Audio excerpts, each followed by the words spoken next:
4 at the Outback Steakhouse. Yeah. Okay, so you're familiar with traditional impressions, the goopy molds. Here's the problem. Let's say you're having a crown done. So the dentist takes an impression, sends it to the lab.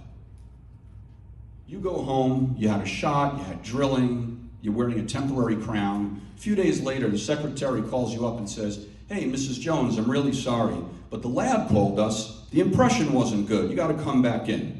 Doctor's gotta numb you up again, take the temporary off, take another impression, goes back to the lab.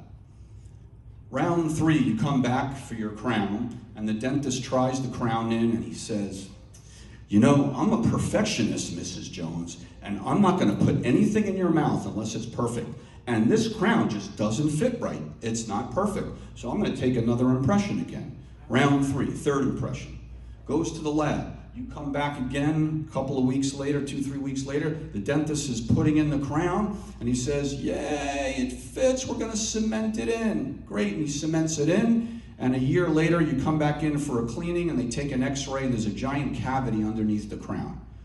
Because he wasn't able to tell how defective the goopy mold impression was. He cemented a crown that had an open margin, a big gap, and food got in it and bacteria, and it rotted the tooth from underneath.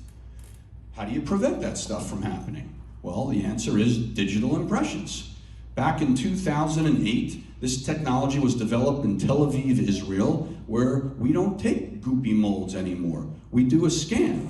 It takes a digital image, like a video of the teeth that are being prepared for crowns.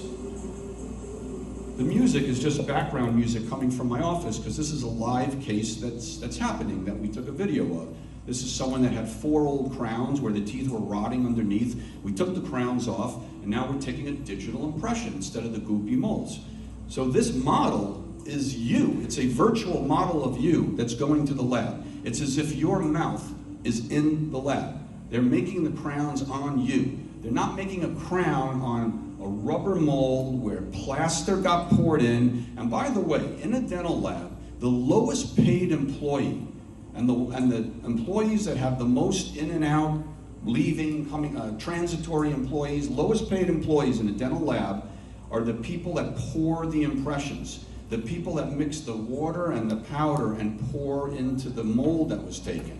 And that's the most important part of the whole process. Well, this eliminates all of that, because this then gets sent by email, and then it gets produced a 3D model. Robots then grind out the perfect replica of your mouth, and then our local dental lab will make the dental work. By a show of hands, how many people now, when they're getting impressions done, it's not the goopy molds in the current office that they're going to?